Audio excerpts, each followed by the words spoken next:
এবং আমরা এত মবের শিকার হয়েছি এবং সোশ্যাল মিডিয়ায় ঢাকা বিশ্ববিদ্যালয়ের এই মব ক্রিয়েট থেকে শুরু করে সর্বশেষ যে বড় ধরনের প্রবলেমগুলো হচ্ছে তার পেছনে গুপ্ত রাজনীতি জড়িত। একটি গুপ্ত গোষ্ঠী যেভাবে প্রতিনিয়ত একটি পরিবেশ সৃষ্টি করেছে, তারপরও ছাত্রদল ডাকসু নির্বাচনে ইতিবাচকভাবে দ্রুততম সময়ে অংশগ্রহণ নিশ্চিত করা যায়, আমরা সে বিষয়ে সচেতন রয়েছি।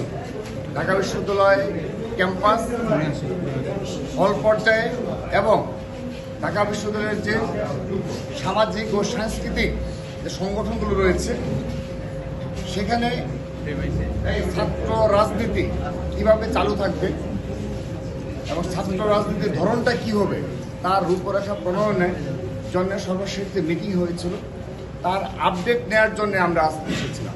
আমরা সময় নিয়েছি স্যারের কাছ থেকে, কারণ আমাদের ডাকসু নিয়ে উদ্যোগীকতা রয়েছে।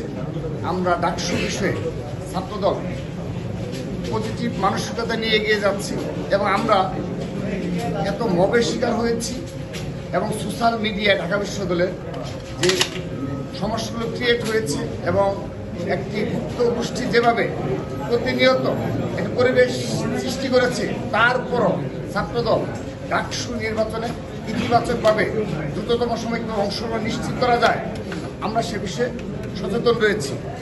সেজন্য আমরা সর্বশেষ যে মিটিং হয়েছে যে রূপরেখা প্রণয়নের জন্য আমরা আজকে আমাদের সমাজে বিসি স্যার সহ সর্বোচ্চ ফোরামের সাথে মিটিং করে আমরা জানতে চেয়েছি যে সেই রূপরেখা প্রণয়নের কী অবস্থায় রয়েছে।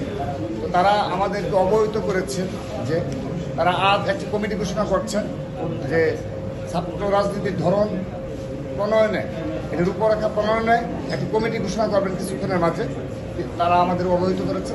এবং সেই কমিটি ঢাকা বিশ্ববিদ্যালয় ক্যাম্পাস, হল পর্যায়ে এবং সামাজিক ও সাংস্কৃতিক সংগঠনগুলোতে ছাত্র রাজনীতির ধরন কী হবে সেই রূপরেখা প্রণয়নে আমাদের ছাত্র সংগঠনের মাঝে 23টি সংগঠন থেকে ইতিমধ্যে মতামত নিয়েছেন। এখন তারা জেনারেল স্টুডেন্টদের কাছ থেকে মতামত নেবেন এবং আরও যারা অংশীদারিত্ব রয়েছে তাদের কাছে মতামত নিয়ে অতি দ্রুততম সময়ে এটি রূপরেখা প্রণয়ন করবেন বলে আমাদেরকে আশ্বস্ত করেছে। আমরা আশ্বস্ত হয়েছি। তো আমাদের এখানে যে মূল যে আজকে কিছু বিষয় রয়েছে যেগুলো ঢাকা বিশ্ববিদ্যালয়ের স্টুডেন্ট যারা তাদের জানার প্রয়োজন, আমাদের দীর্ঘ আলোচনায় আমাদের সম্মানিত ভিসি স্যার সহ আমাদের প্রভিসি স্যার, ডক্টর স্যার, কোষাধ্যক্ষ স্যার, তারা সবাই এক বাক্যে স্বীকার করেছে এই ঢাকা বিশ্ববিদ্যালয়ের এই মব ক্রিয়েট থেকে শুরু করে সর্বশেষ যে বড় ধরনের প্রবলেমগুলো হচ্ছে তার পেছনে গুপ্ত রাজনীতি জড়িত। তারা এটা এক বাক্যে স্বীকার করেছে। শুধু তাই নয়, তারা এই গুপ্ত রাজনীতির সংজ্ঞাও নাকি নির্ধারণ করেছে। আমাদেরকে ভিসি স্যার নিজে 5টি ক্রাইটেরিয়া বলেছেন, আমরা 3টি বলতে পেরেছেন, আর 2টো হয়তো তিনি ভুলে গেছেন।